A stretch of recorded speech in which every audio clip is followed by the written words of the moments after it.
den her video, der vil jeg snakke om diskriminanten. Så inden vi lige snakker om, hvad diskriminanten er, så afdækker vi lige et problem. Fordi vi husker, at andengradsligninger på kvadratisk form kan løses via kvadratrodsoperationer. Og målet er jo altid at omskrive andengradsligninger til kvadratisk form via en kvadratisk fuldstændiggørelse. Så vi lader nu som om, at vi har lavet en kvadratisk fuldstændiggørelse og fået ligningen x-3 i anden lig med 16.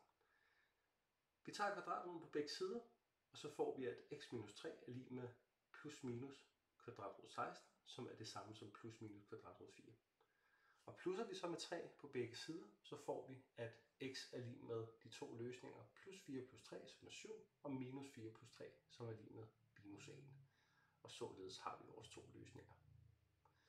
Alright.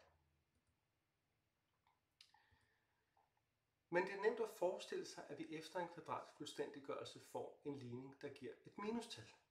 Havde vi lavet en kvadratisk fuldstændiggørelse og fået et minustal her, det er egentlig bare det, vi skal forestille os nu. Godt. Så lad os kigge på et eksempel på det. Vi laver nemlig en kvadratisk fuldstændiggørelse på andengradsligningen x i anden plus 4x plus 6 lig med 0. Gør vi det, så får vi ligningen x plus 2 i anden, som er lig med minus 2. Og hvis man er interesseret i, hvordan vi kunne komme frem til det, så kan man se her til højre. Yes. Godt. Men det der er pointen, det er, at den her ligning har ikke nogen løsning. Og hvorfor har den ikke det? Jamen det har den, fordi at vi skal jo tage kvadratroden på begge sider for at fjerne i anden på venstre side. Og gør vi det, så får vi kvadratroden af et minustal, som vi tidligere ved ikke har nogen løsning. Så man kan sige, der er andengradsligninger, der ikke har nogen løsninger. Og det er ærgerligt at skulle igennem en kvadratisk fuldstændiggørelse for at komme frem til, om den her andengradsligning kan ikke løses. Så i stedet så laver vi et andet trick. Godt. Og det trick er, at vi opfinder konstanten diskriminanten, som noteres d, og den bestemmer nemlig, hvorvidt andengradsligningen kan løses. Så målet med den her video er faktisk for at se, hvordan den her diskriminant fungerer.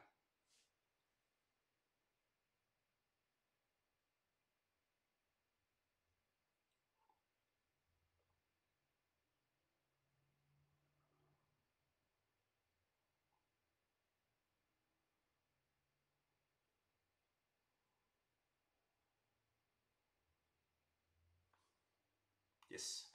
Sætning 1.6. Diskriminanten. For andengradsligninger på formen ax i anden plus bx plus c lig med 0,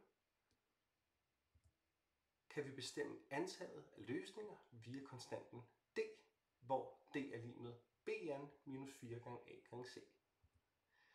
Hvis at d er større end 0, så har ligning 1 to løsninger. Hvis d er lige med 0, så har ligning 1 en løsning. Og hvis d er mindre end 0, har ligning 1 ingen løsning. Og vi husker hele tiden, at d det står for diskriminanten. Godt. Lad os se et eksempel på det, som er 1.27. Vi ønsker at løse andengradsligningen x i anden minus 3x plus 8 lig med 0. Og det vi nu vil finde ud af, det er, om den overhovedet kan løses. Så vi udregner diskriminanten. Så det første vi gør, det er at indse, at andengradsligningen står på sin grundform, og derfor kan vi identificere konstanterne a, b og c. Og det er dem, vi skal bruge i vores formel. Så a, det må være det tal, der står foran x i anden, og i kraft af, at der ikke står noget, så er der implicit altid 1 x i anden.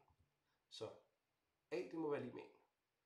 b, det er tallet, der er ganget sammen med x, og det er altså i det her tilfælde minus 3, så b er lige med minus 3.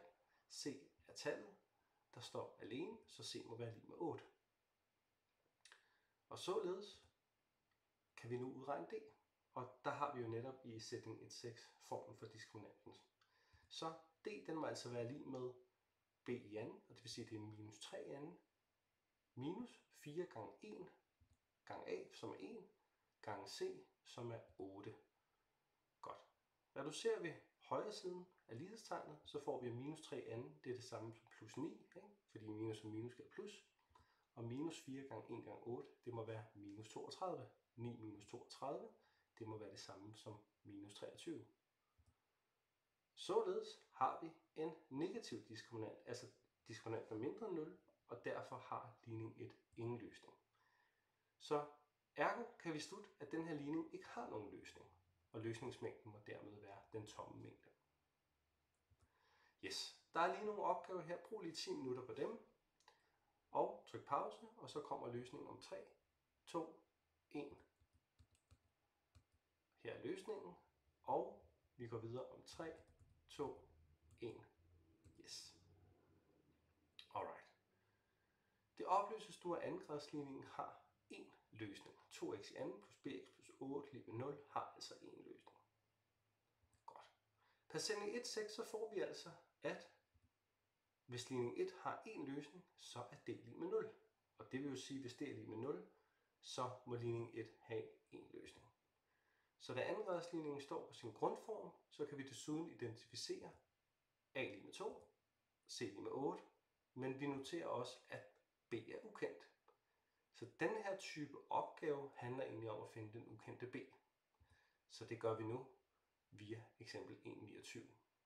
Så per sætning 1.6, så får vi, at 0, altså diskonanten, er lig med b i anden minus 4 gange a, som er 2, og gange c, som er 8.